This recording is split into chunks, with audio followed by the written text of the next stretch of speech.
யாரையும் திட்டாதீர்கள், யாருக்கும் சாபம் விடாதீர்கள், யாருக்கும் கெடுதல் நினைக்காதீர்கள். நாம் எதை செய்கிறோமோ அதுவே நம்மை வந்து சேரும். நாம் மனம் வருந்தினாலே போதும், நமக்கு பாதிப்பு தந்தவர்களுக்கு அதற்கான தண்டனை கிடைத்தே தீரும். இங்கு நல்லவர்களாக இருப்பது தவறில்லை, ஆனால் நல்லது கெட்டது கூட தெரியாத அளவுக்கு நல்லவர்களாக இருப்பதுதான் மிகப்பெரிய தவறு. மனிதர்கள் ஏமாற்றி விட்டார்கள் என்று கவலை கொள்ளாதே. ஒன்றை மட்டும் நினைவில் வைத்துக்கொள், காலச்சக்கரம் சுழன்று கொண்டுதான் இருக்கிறது. அதிலிருந்து யாரும் தப்பிக்க முடியாது. உறவுகளோடு இருக்கும்போது இறைவனின் பார்வை உன் மீது இருக்கிறது என்று மகிழ்ச்சியாக இரு. தன்னந்தனியாக நிற்கும் போது இறைவனே உன்னோடு இருக்கிறான் என்று நம்பிக்கையோடு இரு.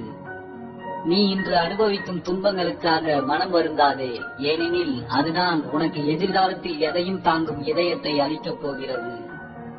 எல்லோருடைய புன்னகைக்கு பின்னாலும் மகிழ்ச்சி மட்டுமே இருப்பதில்லை, அதிகமான வலிகளும் வேதனைகளும் கூட இருக்கும். எவரையும் முழுமையாக புரிந்து கொள்ளாமல் அவர்களை மேலும் காயப்படுத்தி விடாதே. ஆபத்து காலத்தில் உனக்கு உதவியவர்களை ஒருபோதும் மறக்காதே.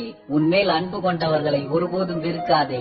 உன்னை நம்பியவர்களை ஒருபோதும் ஏமாற்றாதே.